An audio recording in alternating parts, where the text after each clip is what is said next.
wearing a surgical mask, armed with a hatchet, then opening fire after dousing moviegoers with pepper spray.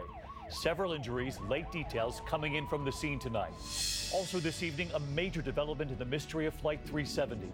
Authorities just today revealing what they now know about that piece of wing. The first big debate, Donald Trump center stage, and tonight we learn of a phone call between Trump and former President Bill Clinton.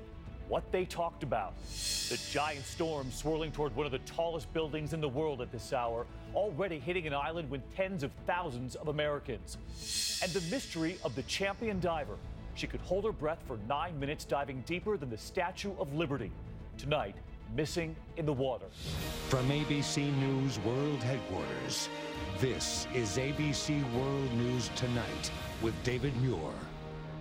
Good evening, and it's great to have you with us here on a Wednesday night. And we begin with the horror that played out at yet another American movie theater today. This time near Nashville, Tennessee, a gunman walking into a movie theater wearing that surgical mask, attacking moviegoers with pepper spray, and when police arrive, the gunfire. You can hear the gun battle that broke out there as SWAT teams stormed the theater. The gunman was in fact killed. Several moviegoers were hurt, at least one injured with a hatchet wound. The gunman had 2 backpacks. We've learned tonight at least one of those bags has been detonated. The other bag still strapped to him.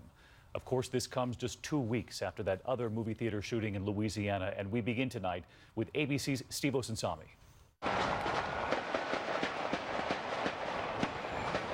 Tonight, shots fired and people running for their lives at a movie theater in Tennessee. Around 1:13 p.m., the first calls came in describing a man armed with a gun and a hatchet. It was a lot of shot. It was coming from the side of the theater. Witnesses say the suspect was a 51-year-old white man wearing 2 backpacks and a surgical mask. He walked into a showing of the new Mad Max film. One of the officers who was first on the scene confronted him, and suddenly they were in a gunfight. The suspect raised his weapon toward that officer, pulled the trigger. That officer then fired on the suspect and then backed away from the theater. Outside, officers found a man hit in the shoulder with the hatchet and 2 women recovering from being sprayed with pepper spray. They're being treated at a nearby hospital. About 20 people were still hiding out inside. I went out to use the bathroom, and there were 2 cops out there, and they told me to go back into the theater, and that if I saw somebody, a white man with red hair, that I needed to get out immediately because he had a gun on him. Then a SWAT team storms the theater, tearing through the cloud of the gunman's pepper spray, forcing him out the back door of the theater where police are waiting, firing away and killing him. Tonight, bomb squads blew up the backpack the man left behind, which police say was holding a hoax device meant to fool police. And they are praising that brave officer. The actions of that first officer who went in the theater to engage this individual may well have saved multiple individuals inside that theater as officers work to evacuate everyone in here. Steve Osunsami, ABC News, Atlanta. Steve, thank you. And as I mentioned, the horror that played out today in Tennessee coming just 2 weeks after the deadly attack in Lafayette, Louisiana. The hero teachers, one who jumped in to save another, then one pulling the alarm. In the wake of these attacks and that attack in Aurora, Colorado, there have been new calls for theaters to do something to keep moviegoers safe.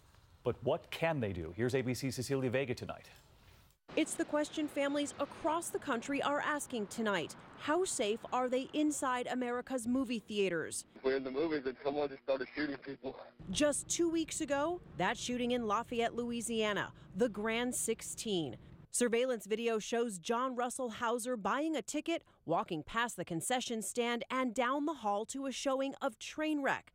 He opens fire, killing 2 people, injuring 9 others before turning the gun on himself. Just Monday, Trainwreck star Amy Schumer making an emotional plea for gun control. And I've thought about these victims each day since the tragedy. And we all remember this. Got 7 down in the theater night. 7 down. Aurora, Colorado, 2012. The Century 16 movie theater. It was a midnight showing of The Dark Knight Rises. A lone gunman dressed in tactical clothing carrying multiple guns fires into the audience.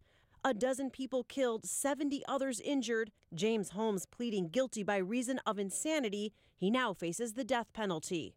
Tonight, some calling for increased security from bag checks to metal detectors. And there are fewer than 50 metal detectors at America's 5,000 theaters. Beefing up security would be an extremely expensive endeavor. David, these metal detectors cost about $5,000 apiece. All right, Cecilia Vega tonight. Our thanks to you and Steve. We move on now to the other developing headline at this hour. The major announcement today in the mystery of Malaysia Flight 370.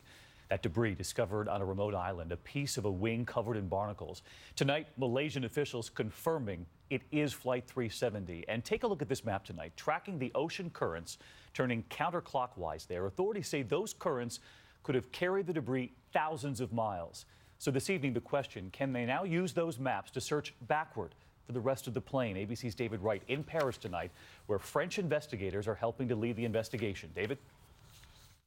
Good evening, David. Finally, an answer to the biggest of all questions, especially for those families. Tonight, tangible proof that MH370 crashed into the Indian Ocean. Tonight, we finally know what happened to MH370. It is with a very heavy heart. The Malaysian Prime Minister breaking the news himself tonight. That the aircraft debris is indeed from MH370. This part of the wing is, for now, the only piece of the puzzle.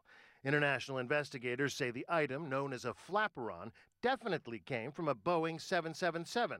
MH370 is the only 777 missing, so the flaperon likely belonged to it.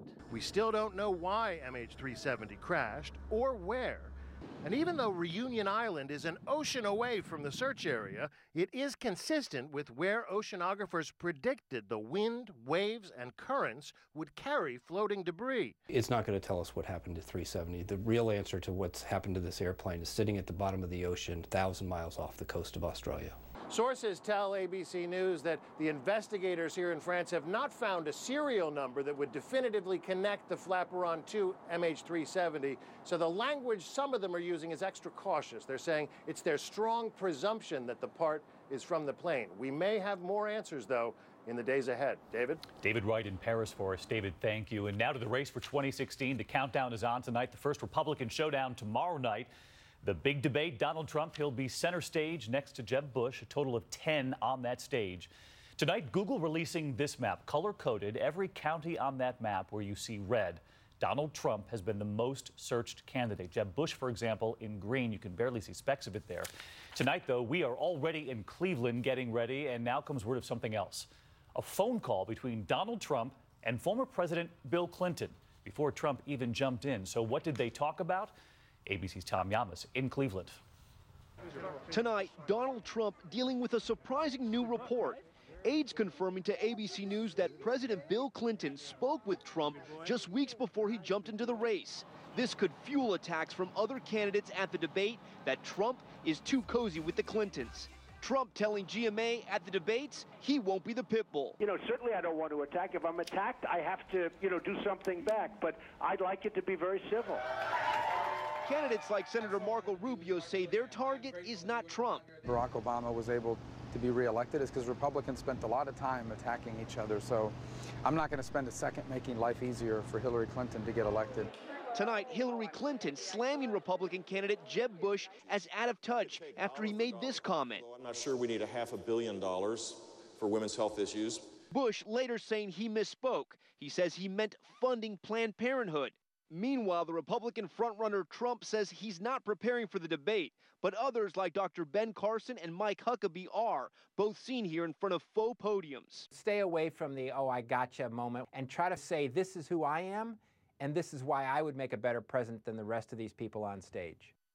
To break through, there's 10 people on stage fighting for very little time, and all eyes are going to be front and center on Donald Trump. David? All right, Tom Yamas live in Cleveland. Tom, thank you. Let's get right to John Carl tonight, because first that phone call between Donald Trump, Bill Clinton, the former president reportedly urging Trump to play a larger role in the Republican Party? Well, one top Trump advisor tells me that President Clinton told Trump he could have a huge impact on the Republican Party and could be a real disruptor, shaking up the political system. Now, an aide for President Bill Clinton confirms the phone call happened, but David, they say the subject of 2016 never came up a little hard to believe this happened just a couple of weeks before Trump announced. It never came up. All right, we showed that clip last night here, a scene from The Apprentice. There was word some of the candidates actually watching The Apprentice to get ready for the debate. Of course, they're not going to admit that anytime soon. But in the meantime, what about Donald Trump? What's he doing to get ready? Any debate prep? Well, his aides have prepared him memos on the issues, attack lines to expect, lines to use against his opponents. But one of those advisors told me, look, Trump doesn't rehearse. This person said, we have no idea what to expect. There have been no prep sessions. He said himself, I'm not a debate guy, right? Yep. All right, John, we'll be watching tomorrow night with you. In the meantime, we're going to turn to the high-stakes negotiations tonight over the Iran deal. Tonight, President Obama taking on critics of his landmark nuclear deal with Iran, warning that the only alternative to the deal is war. So let's not mince words. The choice we face is ultimately between diplomacy or some form of war. Maybe not tomorrow, maybe not 3 months from now, but soon. The president defiant, saying Republican opposition to the deal is, quote, knee-jerk partisanship, calling pundits critical of the deal, quote, armchair nuclear scientists, and vowing that if Iran cheats, we can and will catch them. We move on tonight to that monster churning the Pacific at this hour, one of the world's tallest buildings in its path. Typhoon Sadalor, this time lapse showing sheer strength of the storm, weakening some at this hour. At its peak, a super typhoon, the strongest storm on Earth this year, already slamming into a tiny U.S. island of Saipan, home to tens of thousands of American citizens. At this hour, headed toward Taiwan, and in the shadow of that giant building I spoke of, 101 floors of glass, is our own Neil Karlinski. Neil? David, good evening. Talk about a bullseye. The Taipei 101 building right over there could be in for a direct hit from this massive typhoon.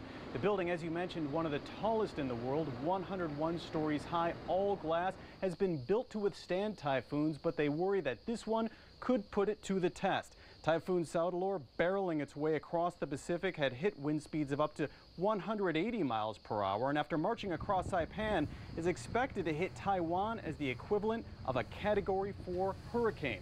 They are experienced with catastrophic typhoons here in Taiwan, but they worry that this one could be bad. David?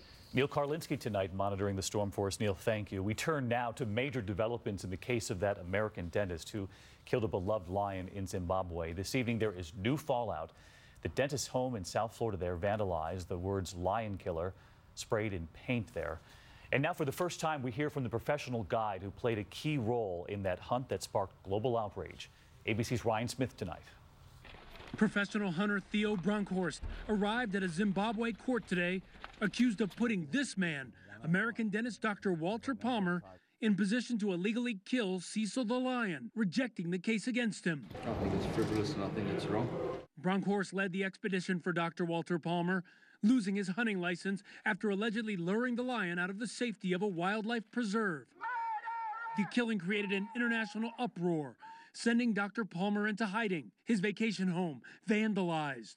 Though he has said he believed the hunt was legal. A White House petition demanding Dr. Palmer's extradition has 230,000 signatures so far. Delta and American Airlines announcing they will no longer ship big game trophies. On Twitter, the hashtag boycott UPS growing to pressure the international carrier, which has said it will continue to ship them as long as the hunts are legal. The trial has been postponed until September. If convicted, Bronkhorst could face up to 15 years behind bars. David, officials are intensifying their efforts to bring Dr. Palmer back into this country to face justice for killing Cecil. David?